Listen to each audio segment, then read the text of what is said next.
Do you remember those weird 70s and 80s fads? The ones so strange you never thought they would last, yet they are still around today? These fads were everywhere, shaping how teens dressed, decorated their rooms, and even defined what fun looked like. What does it say about us that the strangest things are the ones we never let go of? Earth shoes were one of the strangest footwear fads to hit the 1970s, and somehow they never fully disappeared. These shoes were designed with a negative heel, meaning the heel sat slightly lower than the toe. The idea came from a yoga instructor who believed this would improve posture, align the spine, and create a healthier gait.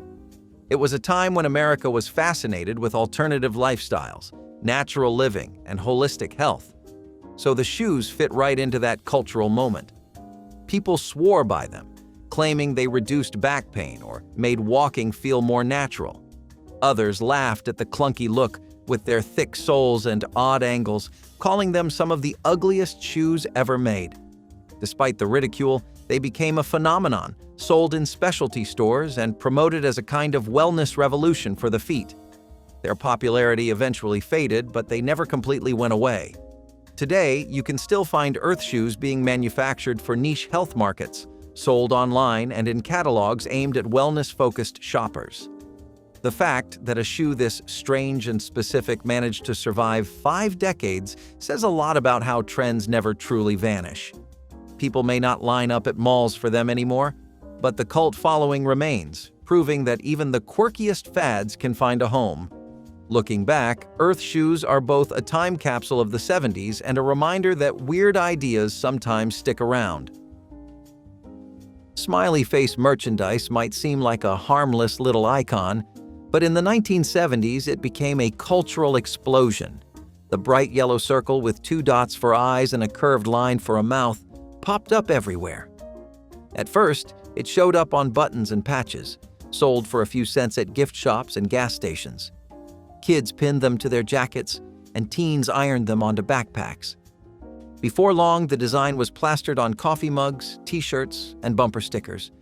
The simple drawing became a symbol of positivity in a decade filled with social upheaval, the Vietnam War, and economic uncertainty. The smiley face told people to lighten up, to take things less seriously, and to embrace optimism. What is truly odd is that the smiley never went away. In the 1980s, it found new life in rave culture, and in the 1990s, it became tied to acid house music and club scenes. Today, it is everywhere in digital form as emojis on phones, in fashion on sweatshirts, and on mugs sold in big box stores. Something so simple and almost silly still connects with people, making it one of the weirdest survivors of fad culture. The smiley face went from a cheap novelty in a 5 and dime store to a global symbol that refuses to die. Vanity license plates first exploded in the late 1970s when cars became more than just vehicles and started acting like billboards for personal identity. Drivers lined up to pay extra money to spell out their names, hobbies, or inside jokes on their plates. At first, it seemed like a silly extravagance. Why would anyone want to pay more just to have "Go Fish" or "Hot Mom" stamped on their car? But it turned into a craze. For a lot of people, the car was their most visible possession, and putting a customized plate on it felt like shouting their personality to the world. Families competed for clever wordplay, and newspapers even published lists of the funniest or strangest plates spotted on highways. The trend never went away. Even today, state departments of motor vehicles still make millions every year selling vanity plates to drivers. The fad became permanent, though the weirdness never faded. From cars boasting IML 8 to plates making political statements, the odd tradition lives on. It is one of those things that should have been a short-lived 70s quirk, but instead became a permanent part of American roads. Looking back, it is strange to think this little fad turned into a serious revenue stream for states, but it all began as a weird craze in the disco era.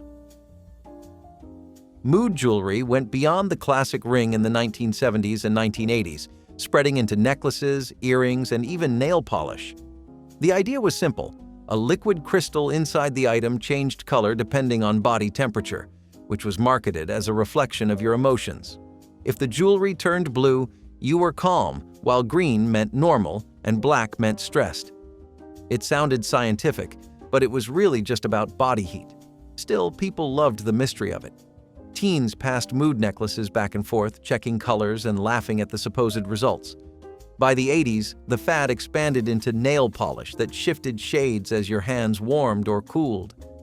Even though everyone eventually realized it was more gimmick than truth, the fascination lingered.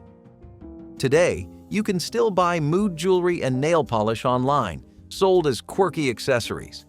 The fact that something so strange and gimmicky managed to last decades says a lot about how people enjoy a bit of magical thinking. It is harmless fun, and it lets people feel a little spark of mystery in their day. What started as a weird fad in the 70s still finds buyers today, proving that people never fully outgrow their love of gimmicks. Puffy letter stickers became a must-have in the 1980s classrooms. Kids loved the tactile feel of the squishy plastic, the bright colors, and the way they made school projects stand out. Teachers saw them as creative tools, but students mostly just wanted them because they looked cool. You could spell out your name on a folder or decorate a book report to give it a little flair. They became part of sticker trading culture, with kids swapping different fonts and colors. Scrapbookers used them too, and entire aisles in craft stores were devoted to puffy letters and stickers shaped like objects or animals. The weirdness came from the fact that these were not very practical. They peeled off easily, they cracked, and they were hard to keep straight. Still, they were irresistible. The fad should have died with the decade, but it never really went away. Even now, you can walk into craft stores and find puffy letter stickers for scrapbooking and school projects. Online sellers keep them alive for nostalgia-driven parents who want their kids to experience the same goofy fun. Looking back, it is bizarre that squishy letters became such a staple of classrooms, but that is the magic of a weird fad. It does not need logic to survive. The cabbage soup diet stormed through the 1980s like wildfire. It promised dramatic weight loss in a week if you ate unlimited amounts of a simple soup made of cabbage, onions, and tomatoes. The diet came with a strict daily plan. Bananas one day, beef another, but always more soup. It was weird because it was not exactly healthy or sustainable, but people swore by it. The appeal came from its simplicity and the quick results. People desperate to slim down for weddings, vacations, or reunions jumped on the trend, stirring pots of cabbage soup that made kitchens smell for days. Critics called it nonsense, pointing out that most of the weight lost was water, but the craze still spread. Decades later, the cabbage soup diet has never really gone away. It resurfaces in online forums, in crash diet books, and even in diet apps promising quick fixes. It is one of those oddball 80s fads that should have stayed in the past, yet it still hangs around because people always hope for an easy solution. Looking back, the cabbage soup diet feels like a weird mix of punishment and promise, but it remains one of the strangest survivors of fad culture. Digital pet rocks sound like an invention of the internet age, but they have their roots in the quirky 70s novelty craze. The original pet rock was just a stone in a box, sold as a joke in the mid-70s. Decades later, that weird humor lived on in virtual pets like Tamagotchis in the 1990s and smartphone apps today. Instead of feeding a rock, you feed a pixelated creature that needs your attention to survive. The concept is the same, taking care of something silly and low stakes. Kids in the 90s carried their digital pets everywhere, checking on them between classes and panicking if they died. The fad faded but never completely disappeared. Today, virtual pets still exist in apps, online games, and nostalgia-driven re-releases of Tamagotchis. It is funny to think the idea of caring for something pointless started with a rock in the 70s and evolved into a digital addiction. The weirdness of it all is that people keep falling for it, generation after generation. Whether it is a stone, a keychain gadget, or a smartphone screen, the pet rock spirit never truly left. It proves that even the strangest ideas can evolve and survive.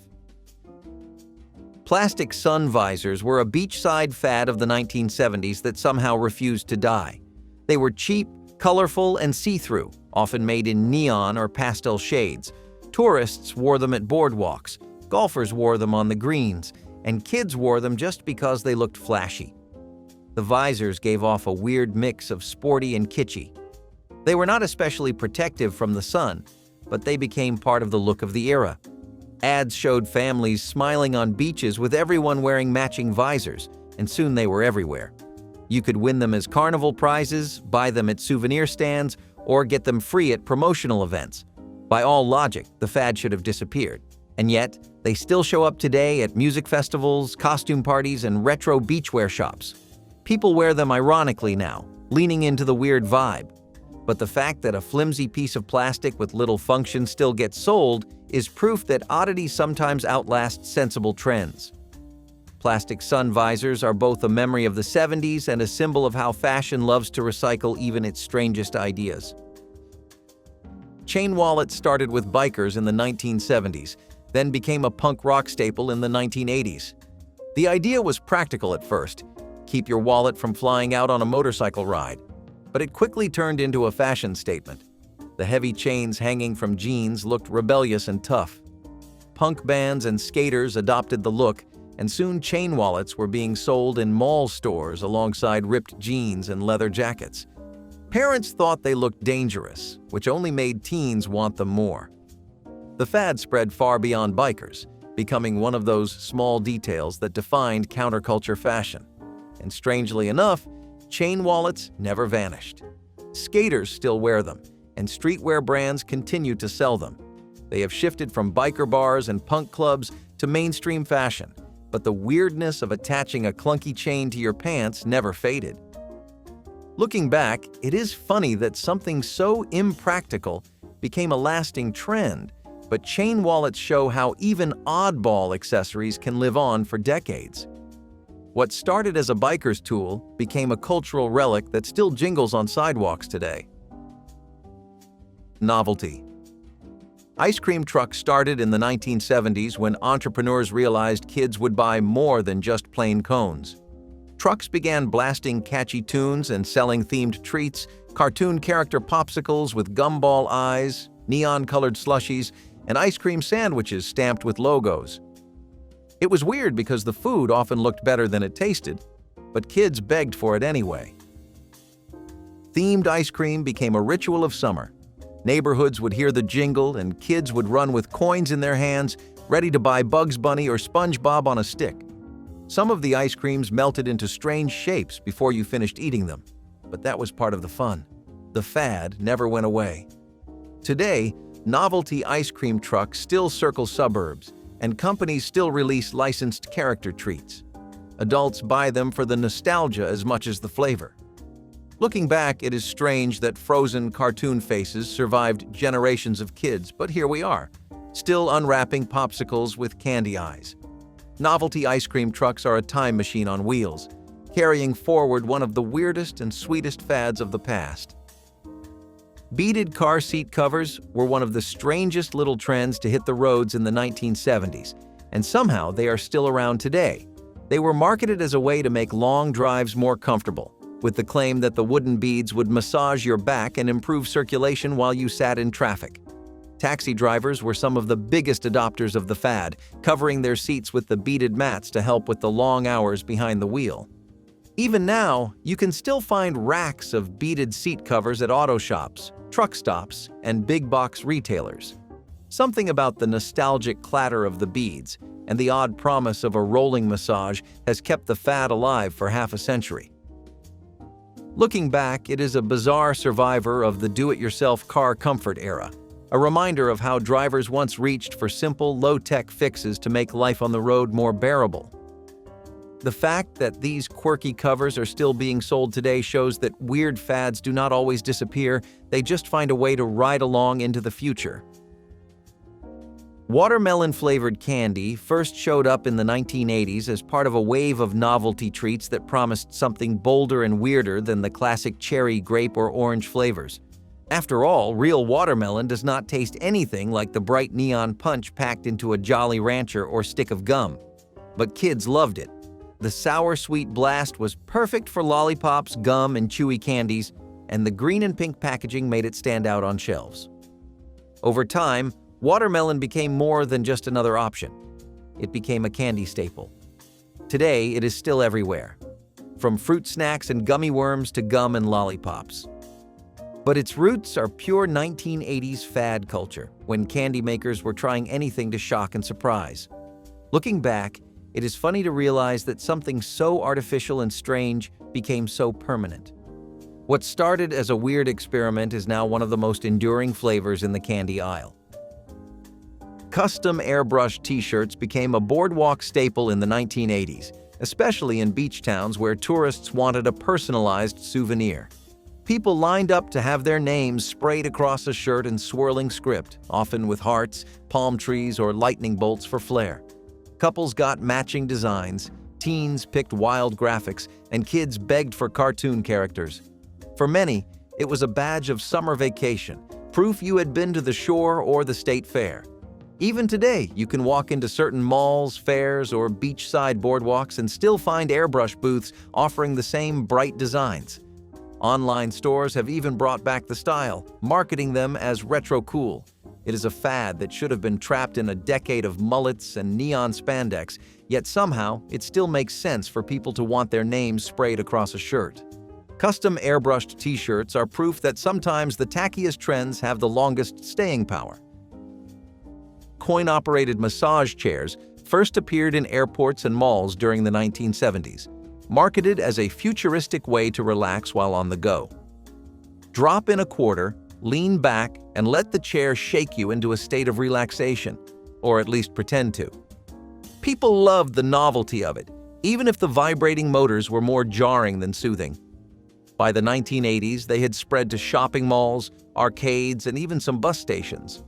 Strangely, they never really disappeared. Even now, you can still find them in airports, grocery stores, and highway rest stops, with prices now much higher than a quarter. Something about the nostalgia and accessibility keeps coin-op massage chairs alive. They are a relic of the 70s and 80s mall culture that somehow remains relevant, humming away in corners of public life. Home fondue sets were the centerpiece of many 1970s dinner parties. The fad brought families and friends together around bubbling pots of melted cheese or chocolate, dipping bread, fruit, or vegetables on long skewers. It was marketed as a glamorous and European way to entertain at home. Housewives proudly displayed their fondue pots, and guests loved the interactive novelty. But fondue was messy, the pots were finicky, and it never really worked well outside of a group setting. Still, for a few years, it was everywhere. Cookbooks dedicated whole chapters to fondue recipes, and department stores sold sleek electric pots in every color. By the 1980s, the craze had died down, but it never fully went away. Fondue restaurants kept the tradition alive, and by the 2000s, a small revival brought fondue sets back into kitchen aisles. Today, you can still buy modernized versions online and in specialty shops. What is weird is that something so impractical and specific still lingers in American culture. It is no longer a must-have for every household, but fondue has survived as a quirky, nostalgic way to eat. Looking back, it represents a time when entertaining at home was about style as much as substance, and the fondue pot became both a fashion statement and a fad. Big foam fingers made their debut at sporting events in the late 1970s, and they have never left the stadium. At first, they were a novelty, a giant hand pointing upward, showing support for your favorite team. Fans loved the exaggerated size and goofy look, waving them proudly in the stands. The foam finger quickly became part of the culture of American sports. It was cheap, it was silly, and it was impossible to ignore on television broadcasts. By the 1980s, every major team had branded foam fingers for sale, and kids begged parents to buy them at games. They were not practical souvenirs. They broke easily, got dirty fast, and took up way too much space. But that was part of the fun. What is surprising is how permanent they became. Today, foam fingers are still waved in stadiums across the country, still sold at concession stands, and still popping up in pop culture references. They have become one of the strangest survivors of fan gear, a fad that turned into a symbol of loyalty and excitement. Looking back, It is weird to think that something so goofy and awkward became a permanent part of cheering culture, but foam fingers prove that some fads never fade away. Novelty plastic pitchers from fast food chains were a big fad in the 1980s, when restaurants like McDonald's and Pizza Hut started giving them away as promotions. Families would order a meal deal and take home a bright red or yellow plastic pitcher stamped with a logo or cartoon. They were cheap to make, and they became weirdly common in American kitchens. Kids poured Kool-Aid or iced tea from them, and parents used them at picnics and barbecues. What was supposed to be throwaway advertising turned into everyday household gear. Over time, the pitchers became collectibles, with certain designs selling for surprising prices at flea markets and online auctions. The strangest part is that the idea never really went away. Fast food chains still roll out promotional kitchenware, from tumblers to cups, playing on the same nostalgic impulse. For many, those plastic pitchers bring back memories of childhood dinners and summer afternoons. They may have been flimsy and prone to cracking, but they became part of daily life in the 1980s. Looking back, it is odd how a marketing gimmick became something families held on to for years. And the fact that versions of them still exist today proves how these little weird fads never truly vanish. Astrology calendars and planners boomed in the 1970s when the New Age movement made horoscopes part of everyday life. People bought wall calendars with zodiac predictions, tracking their month by the stars as much as by the dates.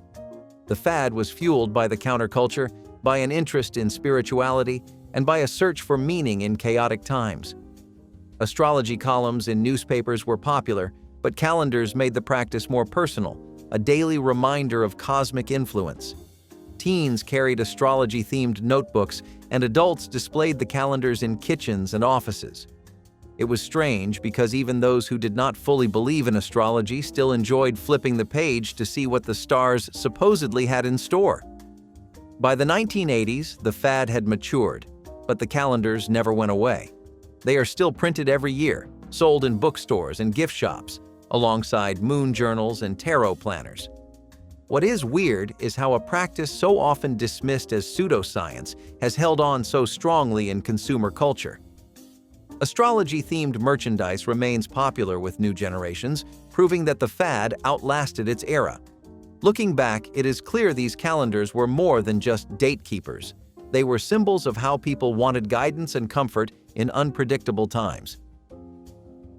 Chain restaurants selling collectible glassware was another quirky fad of the 70s and 80s.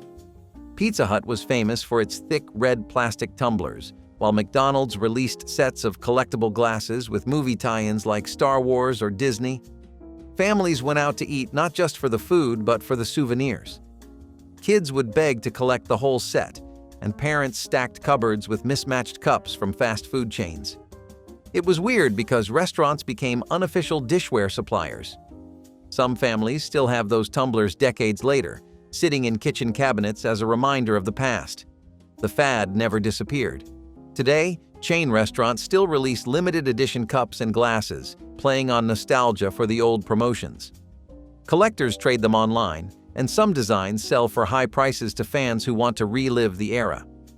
What began as cheap giveaways became a lasting tradition, one that outlived the meals they were paired with. Looking back, it is strange how much excitement surrounded plastic cups and tumblers, but that was the power of a good fad. It made even the simplest item feel like a treasure. Weird-flavored lip gloss was a bizarre beauty fad of the 1970s that managed to stick around. Drugstores sold tiny tubes of gloss flavored like cola, bubble gum, and even Dr. Pepper. Teens carried them in their purses and lockers, trading flavors and comparing shine. It was strange because the gloss did not actually taste like much, but the scent was enough to convince you. The fad exploded in the 80s when lip smackers became a household name. Suddenly, you could get glosses flavored like cotton candy, orange soda, or root beer float. They were marketed as fun, flirty, and a little silly, the kind of product teens could collect like candy. What is surprising is how the trend never ended. Today, lip smackers and copycat brands still sell flavored glosses in convenience stores and online. Grown adults buy them for the nostalgia as much as the shine. Looking back, it is funny that something so unnecessary and childish survived decades. But flavored lip gloss proves that fads tied to fun and youth rarely disappear. It is still being sold, still being collected, and still as weird as ever. DIY iron-on patches were a badge of honor for youth culture in the 1980s, a way to make a plain denim jacket or backpack scream with personality. Kids and teens would spend hours picking out designs, rock band logos, peace signs, neon animals, and carefully ironing them onto their clothes. Sometimes they melted a little, sometimes they peeled off at the corners, but that was part of the charm. The fad was rooted in rebellion, in taking something ordinary and stamping it with individuality without needing permission. Patches covered rips in jeans, decorated gym bags, and turned thrift store jackets into personal statements. They were cheap, accessible, and fun, which made them irresistible for teens who wanted to stand out without spending much. What is strange is that they never went away. Today, iron-on patches are back in retro craft kits, sold on Etsy and in boutique shops that market them as handmade cool. Modern versions are more polished, but the do-it-yourself spirit is still the same. Looking back, it is odd that something so simple became a cultural symbol. But that is the magic of a weird fad. The joy of stamping your clothes with a slice of your personality is timeless, which is why iron-on patches keep returning generation after generation. Novelty salt and pepper shakers were everywhere in the 1970s, perched on kitchen tables across America. Families collected sets shaped like animals, fruit, or even famous landmarks. It was strange because these everyday table tools turned into kitschy conversation pieces. Some people took it further, filling curio cabinets with dozens of them as if they were trophies. The fad fit the era's obsession with quirky home decor, when nothing was too odd to display proudly. Restaurants even joined in, using silly shakers to make dining more memorable. The weird part is that the craze never truly ended. Even today, you can find racks of novelty shakers in souvenir shops, flea markets, and online stores. Collectors trade them, kids buy them as gifts for parents, and new designs keep rolling out. They are impractical. Most do not hold much salt or pepper and spill easily. But that never mattered. They were about fun, about bringing a little personality to mealtimes. Looking back, they are a relic of the 70s love of kitsch, but the fact that they are still being made proves that people never outgrow their appetite for something quirky. What should have been a throwaway fad ended up becoming a lasting collectible hobby. Foam visors from tourist attractions were one of the cheapest souvenirs you could get in the 1980s, and somehow, they are still being sold today. You would walk into a beach shop or roadside stand and see stacks of brightly colored visors, each stamped with the name of the destination. They were flimsy, often creasing after a single use, but kids and parents bought them anyway. The foam was usually paired with a thin elastic band that snapped too easily, leaving you with a visor that barely clung to your head. Still, they became a summer staple, worn at amusement parks, campgrounds, and boardwalk arcades. The appeal was less about sun protection and more about the fun of showing off where you had been. They were cheap, they were silly, and they were everywhere. The weirdest part is that they never really vanished. Walk into a souvenir shop today, and you can still find foam visors, often in neon or tie-dye, waiting for tourists to pick them up. They are nostalgic for adults and kitschy fun for kids, which explains their odd survival. Looking back, they are more joke than fashion, but somehow they still cling to the shelves of American beach towns. Plastic key covers with characters were another odd 1980s fad that outlasted its decade. They were tiny rubber sleeves you slid over the top of your house keys, decorated with everything from superheroes to cartoon animals. On a practical level, they helped people tell keys apart, but the real draw was the playful designs. Kids begged their parents for them at hardware stores, and adults bought them too, adding a splash of personality to their boring key rings. They cracked easily, they stretched out, and sometimes they made it harder to fit your key into the lock, but that did not stop people from using them. The fad was one of those little extras that seemed unnecessary but irresistible. What is strange is that they are still around. Walk into a hardware store today, and you can still find racks of colorful key covers, now featuring modern characters alongside retro ones. They should have disappeared once electronic key fobs took over, but the novelty is too enduring. Looking back, it is funny that something so small and impractical managed to survive. But that is the charm of a weird fad. It makes no sense, and that is why it lasts. Oddball infomercial gadgets became a cultural phenomenon in the 1970s and 1980s, with products like the Veg-O-Matic or the clapper burned into television history. These gadgets were often strange solutions to problems most people did not actually have. They were marketed with over-the-top demonstrations, cheesy catchphrases, and enthusiastic hosts shouting promises.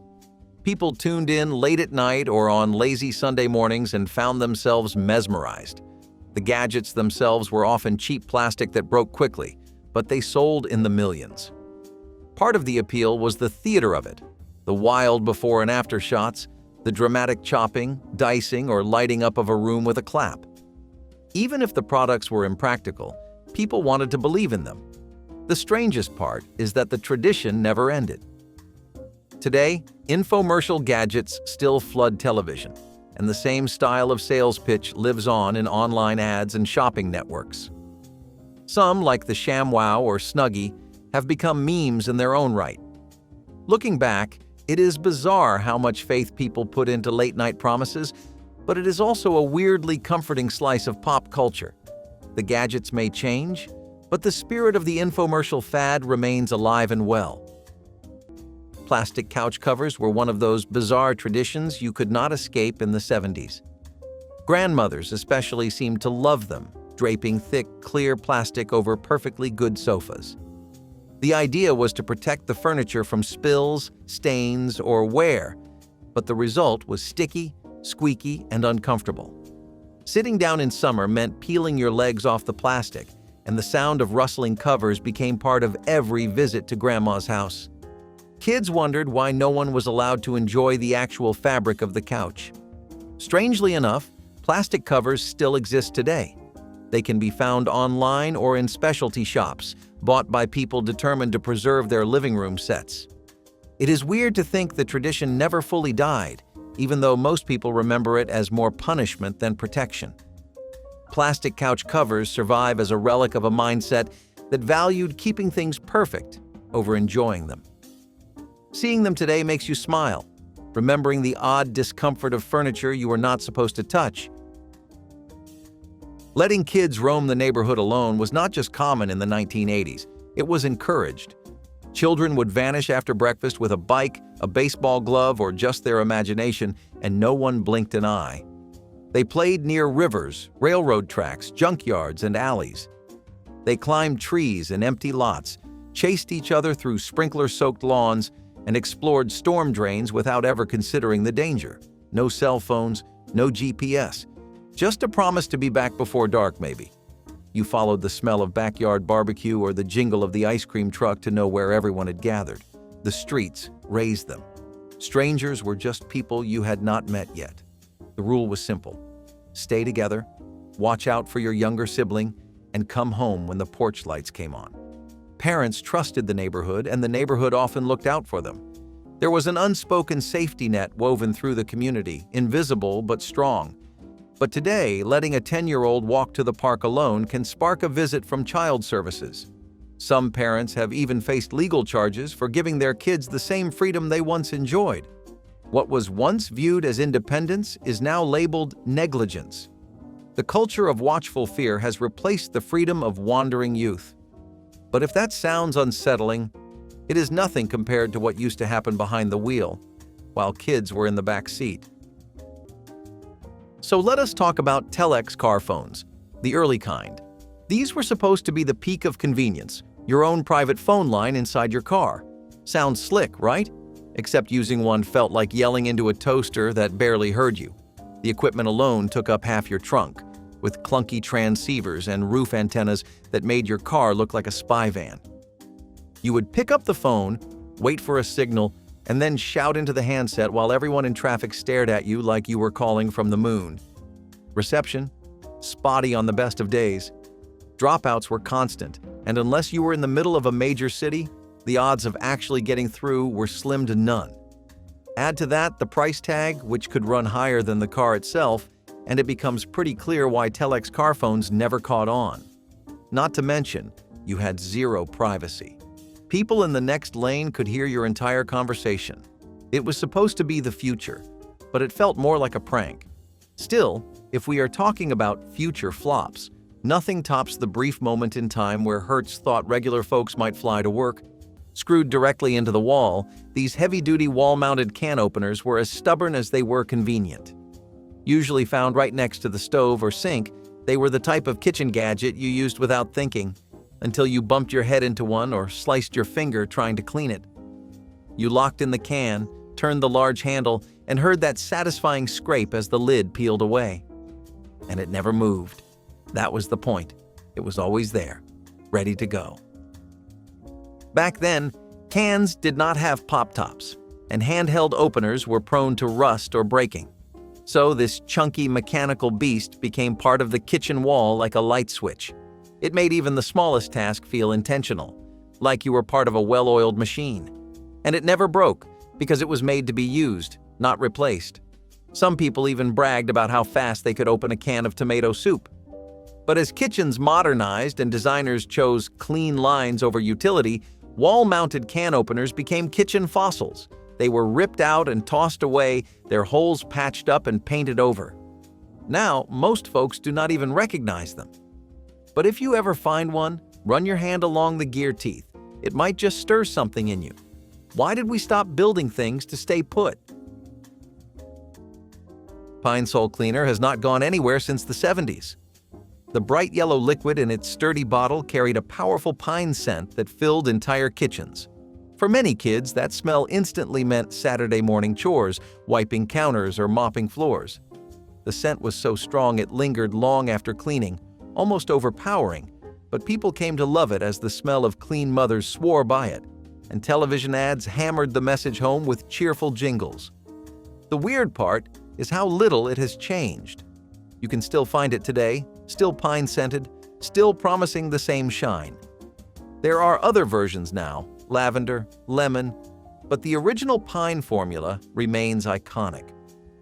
For anyone who grew up in the 70s or 80s, one whiff of Pine Sol is enough to take you back instantly. It is proof that even a smell can survive decades, burned into memory as deeply as any song or toy. Riding in the open beds of pickup trucks was more than just normal in the 1980s. It was a childhood rite of passage. You can still remember the feeling of the wind slapping your cheeks as the truck bounced down dusty back roads or sped along highways, your legs braced and your hands gripping the cool metal rails. There was no seatbelt, no cushion, just you, the sky, and maybe a sibling or two clinging beside you, giggling or yelling at passing cars. Parents did not think twice. It was just how things were done. Tailgates were for hauling lumber and hauling children. But today, in most states, it is illegal to ride in the bed of a pickup truck unless you are a farm worker or under specific exceptions. Authorities now call it dangerous, irresponsible, unthinkable. But for those who grew up in the 80s, it was freedom on four wheels. If bouncing around in the back of a pickup sounds wild by today's standards, wait until you remember what kids were doing completely unsupervised just a few blocks from home. Electric slimming belts were the miracle fitness gadget of the 1980s, or so the ads claimed. Wrap it around your waist, plug it in, flip the switch, and prepare to get electrocuted into peak physical form. These belts sent pulsing electric shocks into your abdomen under the promise of stimulating muscles and burning fat. What they really did? Cause skin burns, fainting spells, and enough emergency room visits to make the Food and Drug Administration step in. They buzzed, jolted, and sometimes sparked, especially if you were sweaty, which the instruction manual encouraged. You'd lie there, twitching like a frog in biology class, convinced the pain meant it was working. These devices became so notorious that many were banned or pulled from shelves by the late 1980s. Today's fitness tech might still overpromise, but at least it doesn't literally jolt you awake. Unless you miss the 1980s, in which case, Wait until you see what they handed to kids in the toy aisle next. A survival knife inspired by Rambo. Because what could go wrong? Before Bluetooth speakers and smart home assistants, there was the built-in wall radio. Usually installed near the phone nook or tucked into a panel above the kitchen counter, this was your portal to the world.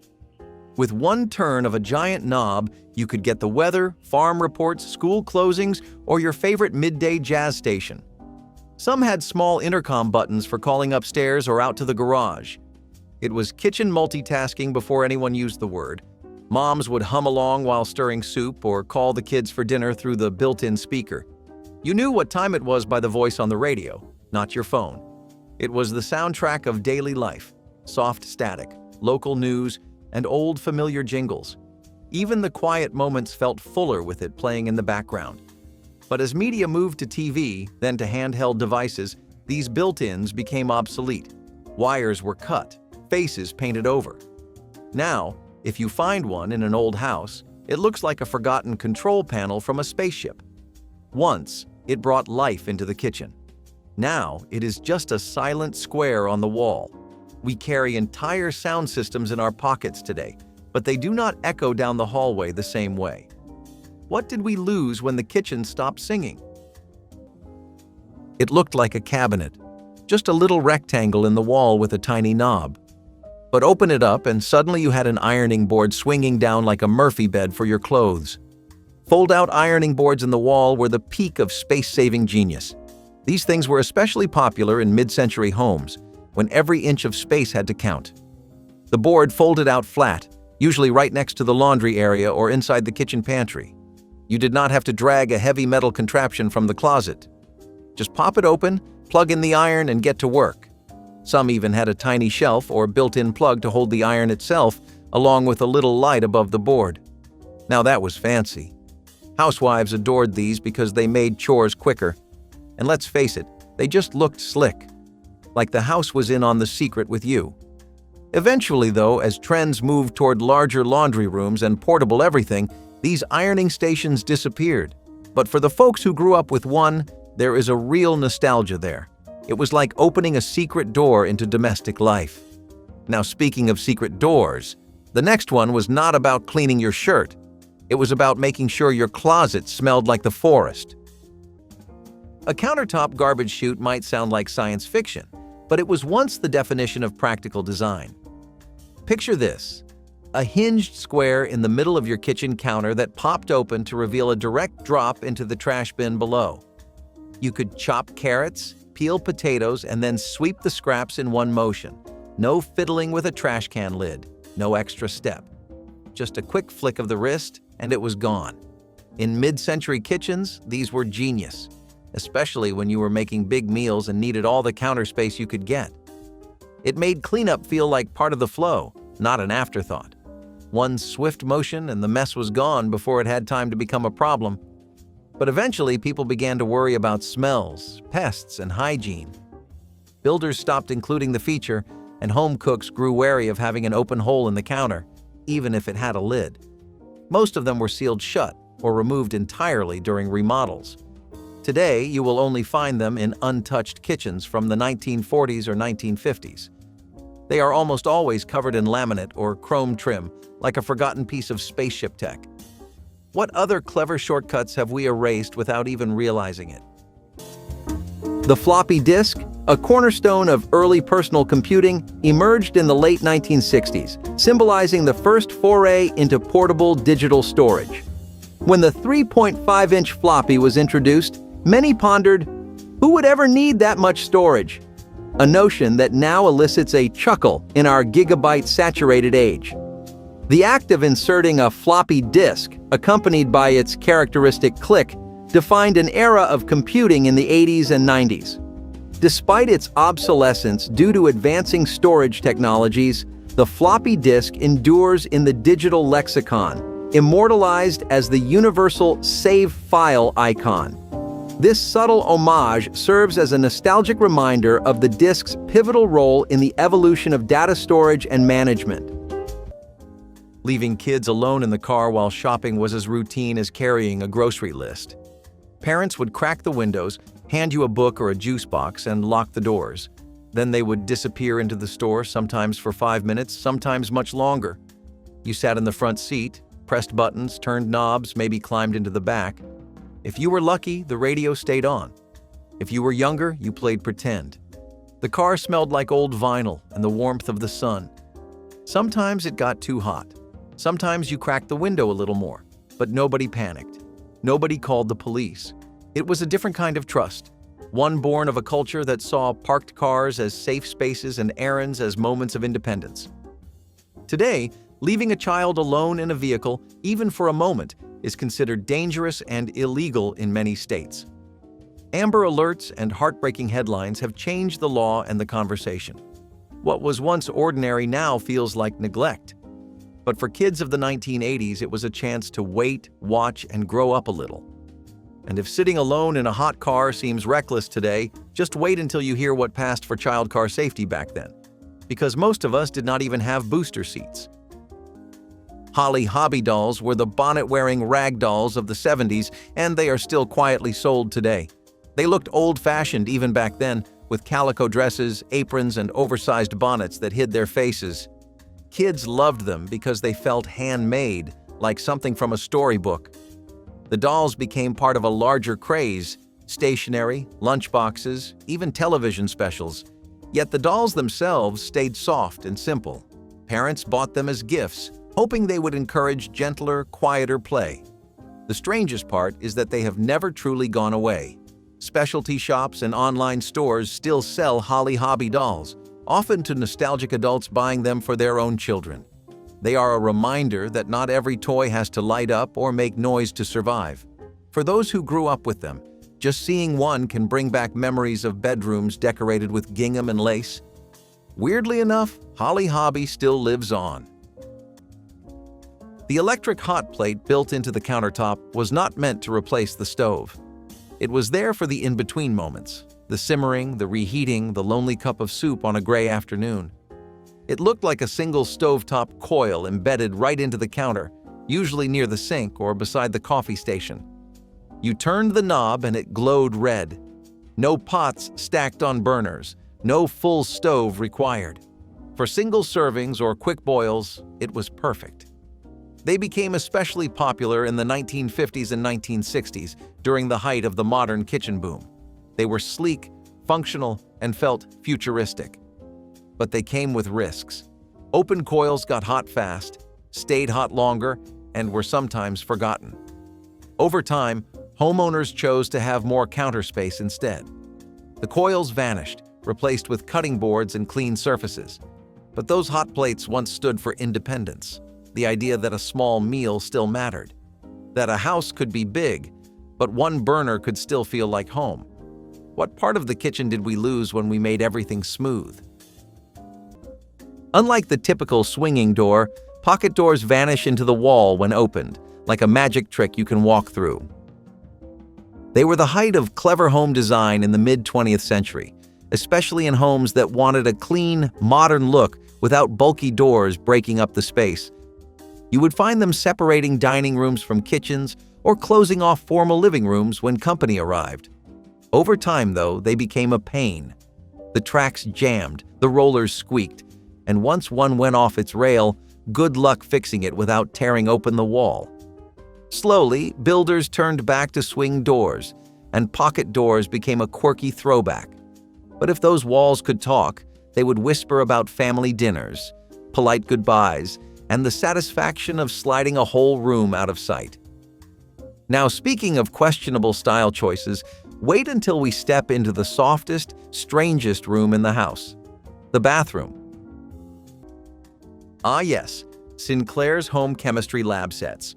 Nothing says wholesome childhood fun like handing 10-year-olds real acids, flammable powders, and the ability to create small explosions in the garage. In the early 1960s, these kits were everywhere. Marketed as educational, they were part science, part spectacle. Kids could grow crystals, mix glowing liquids, and experiment with reactions that would make any science teacher twitch. But the truth? These kits were a ticking time bomb. Figuratively and sometimes literally. They included potassium nitrate, sulfur, and other compounds that today would be locked in a school lab under triple-sealed storage. There were instructions for creating mini smoke bombs, acids that could burn through metal, and even chemical reactions that, if mixed incorrectly, could send a glass beaker flying across the room. Lawsuits started piling in. So did safety warnings. By the end of the decade, the most dangerous sets were pulled from shelves, and future versions were watered down to the point of being glorified food coloring. Still, for a brief window of time, American kids had access to a fully stocked chemical arsenal. But if you think a little sulfur was intense, you should smell what came next. And no, it wasn't roses. Teachers paddling students in school was not a scandal. It was school policy. Across much of the South and Midwest, corporal punishment was written directly into the student handbook. You misbehaved and you got a warning. Do it again, and you were sent to the hallway or the principal's office, where a thick wooden paddle waited behind the door. The ritual was matter of fact. Bending over, hands on your knees, 3 quick swats. Then back to class. It was not seen as abuse. It was called discipline. Parents usually sided with the school. Some even thanked the teacher. You might remember classmates whispering about who got licks that week, or seeing a boy walk back into the room red-faced and silent. Today, physical punishment in schools is banned in a majority of states, with strict protections in place for student rights and well-being. What once passed as character building is now considered physical harm. But in the 1980s, teachers held power that reached beyond textbooks. And if kids were being punished like adults, it is no surprise that they were also being treated like adults in other dangerous ways, like riding up front in moving vehicles without a second thought. Chia pets first sprouted onto store shelves in the late 70s as gag gifts, and somehow they have never left. The premise was ridiculous. A terracotta animal you spread with chia seeds that grew into a coat of green fur. Commercials with the catchy Chia jingle made them impossible to forget. Most people who bought them expected a laugh, but kids were fascinated, checking daily to see tiny sprouts push through the clay grooves.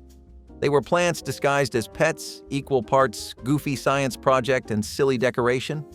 Strangely enough, they became a staple of Christmas gift-giving. Year after year, new designs appeared. Sheep, cats, dinosaurs, even pop culture figures like presidents or cartoon characters. They were quirky, cheap, and always good for a smile. The weirdest part is that Chia pets are still sold today, stocked in drugstores and big-box retailers every holiday season. People continue buying them, not because they are practical, but because they feel timelessly silly. They capture a piece of the 70s spirit where even the oddest fad could survive forever. Looking at one sprouting on a windowsill today, you cannot help but laugh that something so strange has endured for decades. Fireworks for kids were not just available, they were encouraged.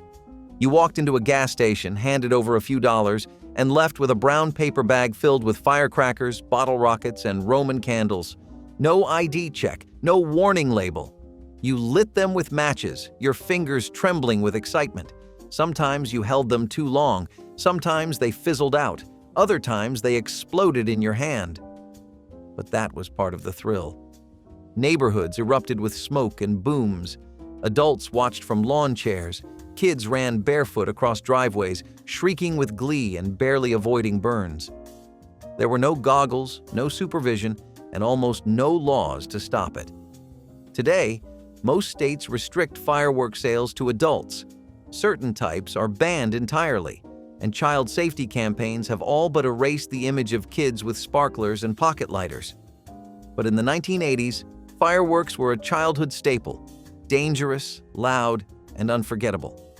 The risk was part of the fun, just like cracking open a cold beer on a public beach once felt like a harmless way to enjoy the sunshine before open container laws shut that down too.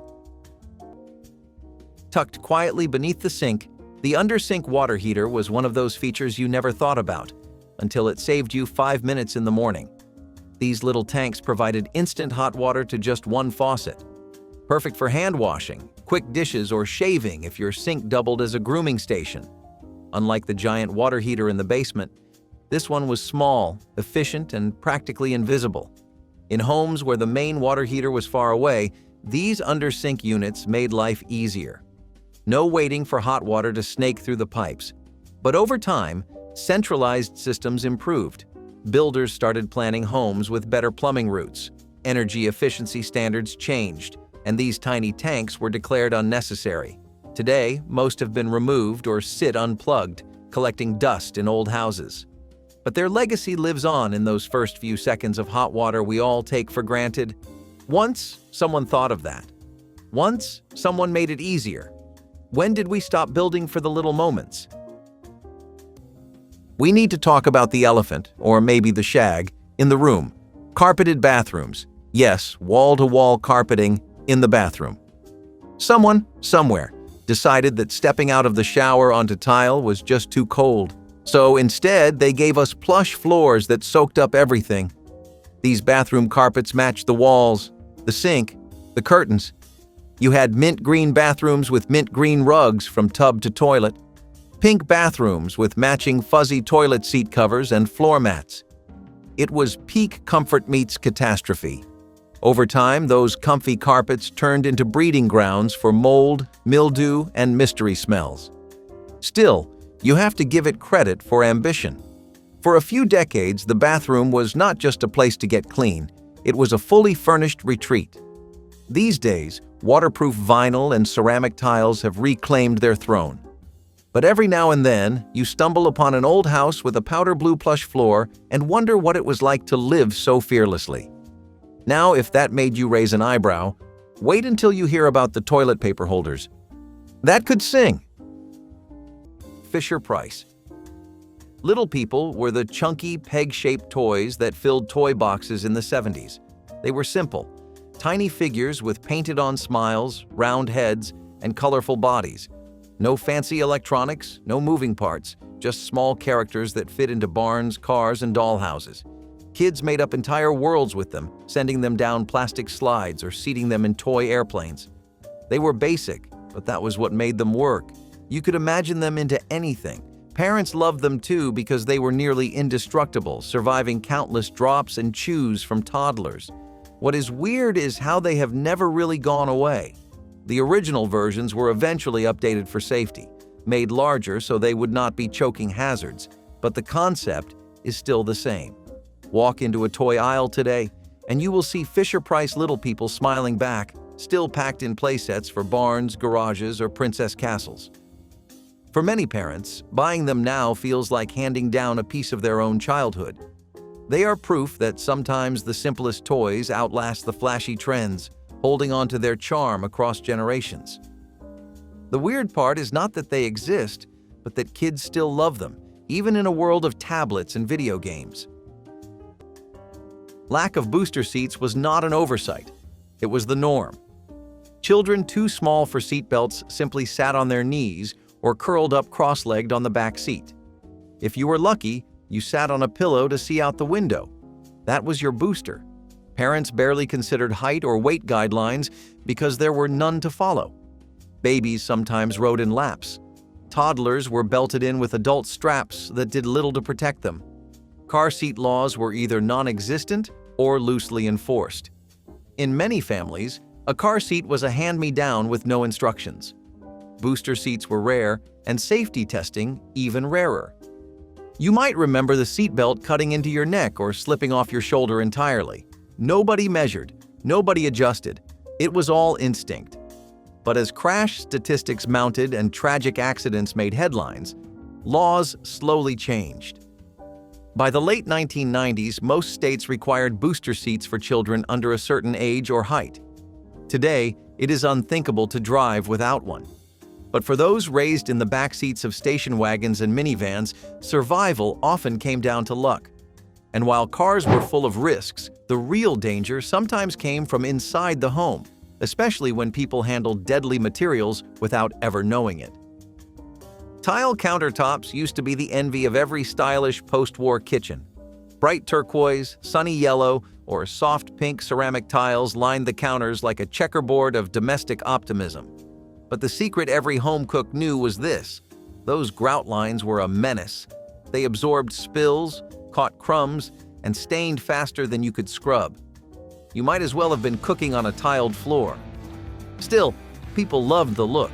It felt cheerful, polished, and clean, at least at first glance. The tiles were cool to the touch and easy to replace if one chipped. You wiped them down after every meal, but somehow they still told the story of every spill and every stir. Those stains were not just grime, they were memories set in stone. But no matter how often you scrubbed with baking soda and vinegar, the grout lines always seemed a shade darker than the day before. Eventually, the shine wore off. Laminate, granite, and seamless solid surfaces took over. You could wipe once and be done. No more grout brushes, no more bleach, but something about those tile counters still lingers in the memory. They were imperfect, yes, but also warm and lived in. Kitchens where birthday cakes were frosted and Sunday gravy simmered for hours. When did spotless surfaces become more important than stories? Which of these weird 70s and 80s fads do you secretly still love? Drop your favorite in the comments, tap the like button if it sparked a memory, and hit subscribe so you can keep reliving the quirkiest blasts from the past with us.